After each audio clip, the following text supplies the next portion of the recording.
లింగంనేని రమేష్ గారి భూములు ఎందుకు కోట్లు ఖరీదైపోయినాయి? లింగంనేని రమేష్ గారి భూముల్లో లోకేష్ గారికి సంబంధించినటువంటి హెరిటేజ్ కి సంబంధించిన భూములు ఏవో ఉన్నాయి అంటూ కంతెర్లో ఆ భూముల రేట్లు పెరిగినాయి. ఆ భూములు వారికి ఇచ్చారు, వీరికి క్విట్ ప్రోకో ద్వారా ఇచ్చారు. ఈ రింగ్ రోడ్డు అటు తిరగడం వల్ల రమేష్ గారి భూములకి రేట్లు రావడం వల్ల అంటూ లింగంనేని రమేష్ గారే దాంట్లో ప్రథమ కీలక వ్యక్తి. మీకు తెలుసో లేదో ఆ కేసులో.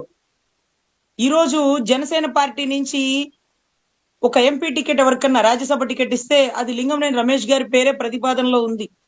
అంటే నాయకుడు చెప్తాడు, జనసేన అధినాయకుడు చెప్తాడు, మా అన్న ఏమంటాడంటే నేర చరిత్ర గలవాడు రాజకీయంలో ఉండకూడదు అని.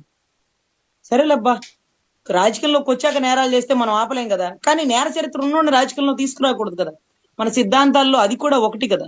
మరి ఇన్ని కేసుల్లో లింగంనేని రమేష్ గారు కీలక పాత్ర, ప్రథమ ముద్దాయి అనుకున్నప్పుడు ఈ రింగ్ రోడ్ అడి తిరిగింది, ఇటు తిరిగింది, ఇదే కాదు చైతన్య యాజమాన్య సంస్థల్ని కూడా ఆక్రమించుకున్నాడు అంటూ ఆ యజమాని కూడా ఎన్నో ఎవిడెంటరీతో ఆధారాలు పెట్టి కోర్టులో వేసి ఈ రోజు కూడా అరెస్ట్ పెండింగ్ ఉన్న కేసులు ఇంకా కూడా లింగంనేని రమేష్ గారు చుట్టూ తిరుగుతుంటే, ఆయనకి మనం రాజ్యసభ ఇస్తుంటే, రాజ్యసభ అది కూడా జనసేన కోటాలో. ఆయన ఎవరో మాకు తెలియదు, మా జెండా మోయలేదు, ప్రజారాజ్యం నుంచి చిరంజీవి గారితో కలిసి పనిచేయలేదు. మరి ఎవరు ఆయన? మా మంగళగిరి పార్టీ ఆఫీసు ఆయనే కొనిచ్చినారా, లేకపోతే ఆయన ఆధ్వర్యంలో కొన్నారా? ఇటువంటి పుకార్లే వస్తున్నాయి. కానీ ఆయన ఎప్పుడు ఏ స్టేజ్ మీటింగ్ లో మాకు రాలే. కానీ ఆయన పెళ్లికి మాత్రం కళ్యాణ్ గారు సతీ సమేతంగా వెళ్ళారు. సో అది సెకండరీ థింగ్, తీసేయండి.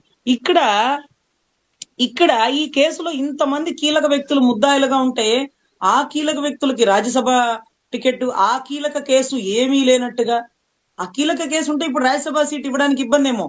అందుకని ఆ కేసు మొత్తం క్లీన్ చిట్ ఇచ్చేసి దాంట్లో చంద్రబాబు గారు, లోకేష్ గారు, లింగంనేని రమేష్ గారు, ఇంకా చాలా మంది వీళ్ళందరూ ఉన్నారు కదా. సో క్లీన్ చిట్ ఇచ్చేసినారు. అంటే ఆయన క్విట్ ప్రోకో అన్నాడు, ఎంత రేటుకి పెంచారంటున్నాడు. అన్ని ఆధారాలు ఆళ్ల రామకృష్ణారెడ్డి గారి దగ్గర ఉంటే ఈ రోజు మీరు హైకోర్టులో కొట్టేపిస్తే సుప్రీంకోర్టులో వదులుతారా అండి?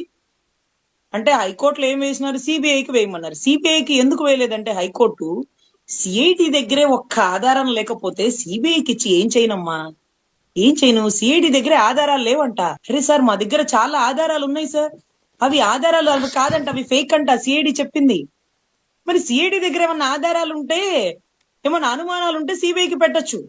కానీ సిఐడినే క్లీన్ చిట్ ఇచ్చింది, ఇతను నిజాయితీ పరుడు, ఇతని మీద ఇంత మచ్చలేదు. చంద్రబాబు గారికి అంటే చంద్రుడికి మచ్చ ఉంటుంది కానీ చంద్రబాబు గారికి మచ్చలేదు అంటూ సిఐడి నిర్ధారించేసిందంటే ఆళ్ల రామకృష్ణారెడ్డి అంటారు సిఐడి వారి వారి వారి సీటు కింద కుర్చీ లాంటిది. అలా అయిపోయింది సిఐడి వ్యవస్థ. మరి అది వారి మాటే వింటది కదా. అవును, మరి అప్పుడు సిబిఐకి ఎలా వెళ్ళాలి? ఈ దారి కాదా? ఏం పర్లేదు సార్, ఇంకో దారి వెతుకుతారు. న్యాయస్థానాల్లో న్యాయవాదుల దగ్గర, న్యాయమూర్తుల దగ్గర ఎన్నో దారులు ఉంటాయి. సో ఈ రకంగా వాళ్ళు కేసుల్లో తప్పించుకొని, మేము నిజాయితీ పరులని క్లీన్ చిట్ ఇచ్చేసుకొని, దాంట్లో కీలక ముద్దాయికి రాజ్యసభ ఇచ్చేసి, లేకపోతే ఇంకా కీలక ముద్దాయి ముఖ్యమంత్రి పదవిలో ఉంటూ రింగ్ రోడ్డు అడి తిరిగింది, ఇటు తిరిగింది, ఎవరెవరికి ఎన్నెన్ని కోట్లు వచ్చేసినాయి. ఇవన్నీ కూడా ఇవాళ కాకపోతే రేపైనా ప్రభుత్వాలు మారిన ఏ ఒక్కరిని వదిలేది లేదు. సప్త సముద్రాలు దాటిన వారిని కూడా వెనక్కి తీసుకువచ్చి చట్టపరమైన చర్యలు తీసుకోవడంలో ఏమాత్రం వెనుకంజ వేసేదే లేదు.